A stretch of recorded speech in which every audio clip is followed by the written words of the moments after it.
Hey, welcome back again to Unschooled Theology. I'm your host, Derek. A reminder, we're now a solo show, so be sure to send in emails, right? Let's make it discussion-based through that. unschooledtheology@protonmail.com, or hit up the comments on whatever platform you're on, rate and review, like, subscribe, all that stuff. Today, we are going to be doing the first of a few summary episodes of what most people might know as the Adam and Eve story, the story of the garden, the man and the woman, all those kind of things, right? So we're gonna look at some of the details of this story. We're gonna go in more detail, I guess, in some further episodes ahead. But it might be worthwhile here to offer kind of just quickly, short episode, an overview summary, right? As of what kind of is packed into these stories. And sometimes I think we forget, right? When we think about this story, so much is packed into chapter 2 or chapter 3, I'm sorry, that sometimes we forget chapter 2, right?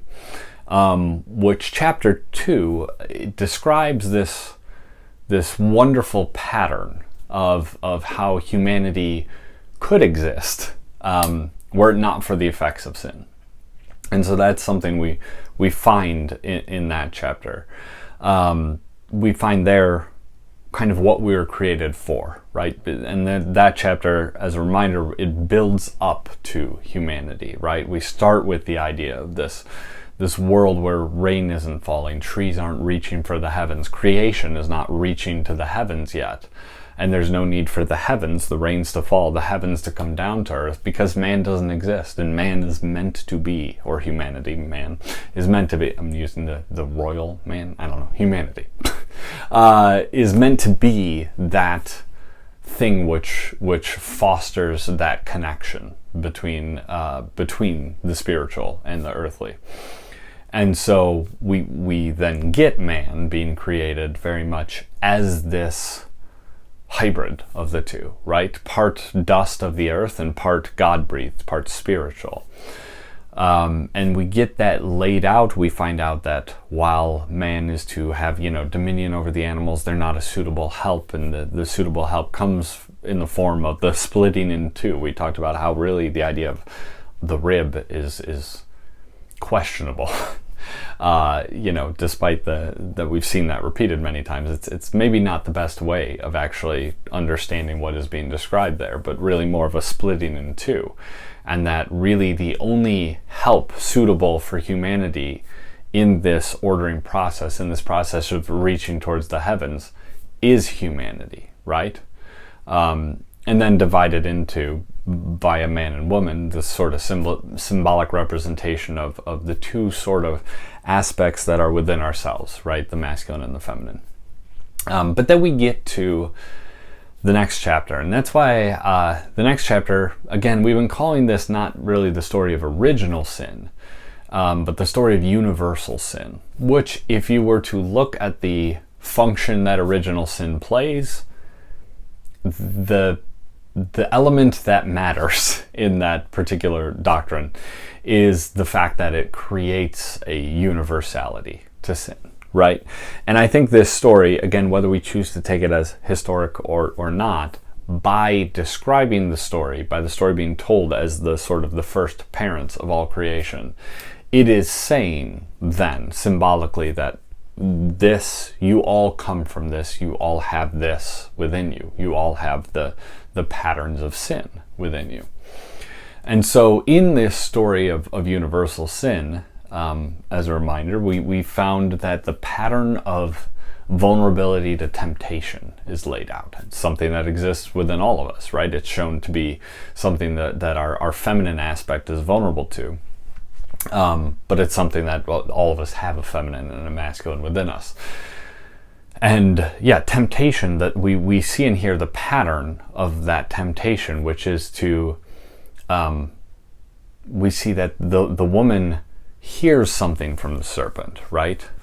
But she is vulnerable to it.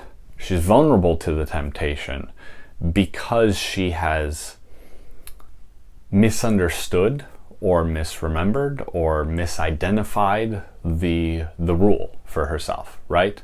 Because she says, don't touch the tree, whereas was don't eat of it. And that sort of not being on her A game, I guess, in terms of her understanding the prohibition, understanding the difference between righteousness and wrong and sin.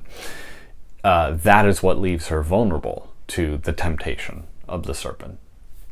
And then we also get that pattern of temptation, right? We saw what the serpent did. The serpent operated in this realm of half-truths, not lies. Lies can be identified. Half-truths are more difficult to identify. And so that's what the serpent does. The serpent operates in the realm of half-truths. And that is the pattern of temptation. And more importantly, too, what the serpent does is the serpent doesn't command Eve to take of the fruit, doesn't even really tell her why she should take the fruit. All the serpent does is attempts to break down the reasons why she might not take the fruit. And then the woman's own thoughts and own ideas and own I guess ambitions, desires, those things take over, right? We're told that she then, after these walls have been broken down, it is then that she looks at the thing and says, oh, well, if I were to take it, all of these things might come of it, or, it may be good for these things. So that, I think, is important for us to understand, that really the way we are tempted is, it comes from a place of first breaking down. It comes from breaking down the things which we might normally respond to with a question. If someone were to say, well, what's the harm? If we don't see harm, then we suddenly let our own personal desires take over. But if we understand and really understand the harm of sin, that is our way to protect and guard against it. But understanding it in a way where we understand, not as Eve understood, which was, oh, well, don't do this, don't even touch the tree, right? No, understand, you may touch the tree, you just can't eat of it. Understand where the boundary is, understand where that border is, and understand why, right? She didn't understand or fully believe, I guess. The woman did, the nature of the death that was a consequence, right? And thus the serpent was able to make her believe that that threat wasn't really there, that the risk wasn't really there. And that's when the temptation takes over. So we see this pattern, right, of temptation and vulnerability to temptation. And then as the story moves on, we see the pattern of the consequences of sin and temptation. We see the patterns of facing a life with sin, right? The difficulty for the feminine, the difficulty for the masculine, the childbirth, the sort of birthing new things within ourselves, new perspectives, new understandings. All of this is going to be harder because of sin, and it is.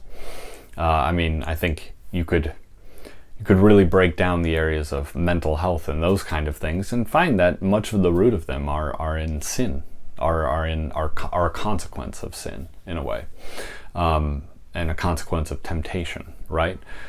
Just as many of the things that humanity does that in a physical way makes our lives more difficult comes from the same thing, comes from patterns of sin. And that's going to be difficult to understand now, until we really get into, which we're going to do next episode. We're going to talk about the pattern of sin specifically, right? What can we take from this story about what sin is? So next episode, we'll get into a little more into detail on the pattern of sin itself. But for now, just recognizing that the pattern of the consequences of sin is laid out here. And that's going to be important, because as we move forward in the biblical narrative and look at some of these different stories, we're going to see that it follows the same pattern. We're going to watch and see falling prey to sin in a masculine way and in a feminine way, and we'll see it with Abraham, with Isaac, with all of these people as time goes on.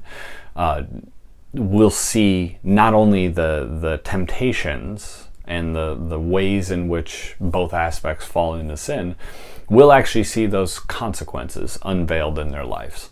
And that's part of the repeating pattern. So it's important to see that pattern begins and is laid out and described here. And we'll talk about all those stories when we get to them in those terms, right? And show that, well, this is the consequence. These are thorns and weeds. These are more difficult labor pains, all of those things. So, so like I said, pattern of sin, more next time. Just going to take longer to get into that. But there is one more thing I want to look at real quickly before we move on to the next episode, and that's what we've been talking about, looking at these stories not from a historical perspective and taking them in more in a kind of, let's look at what the spiritual meaning is, the functional meaning. What would these stories, even if they weren't true, what is the truth that we can really take away from these stories? And those things, not if they weren't true, I guess if it were irrelevant, whether they were historically true, let's put it that way. There is, though, one thing that we might look and apply to history, if you will, from this story, right? And that is the idea that, again, placing this in the first humans, this story, that is in a way saying, and I think this is important, that as long as there have been humans, there has been sin. And so we can look at it that way and see that, look, if you go back through the history of humanity, sin is always present. And because sin is always present, the consequences of sin is always present. And so that's a lens through which, as a Christian, we might better interpret history. Or at least better be able to take away lessons from history than maybe a non-Christian, right? Because we are understanding different forces at play within things and different undergirding elements, and we're looking for different things, right? We should, as we go into history and look at history, again, which is useful, I think, from a Christian perspective, we should look at those things that are clearly consequences of sin and try to understand what was the sin that created them, right?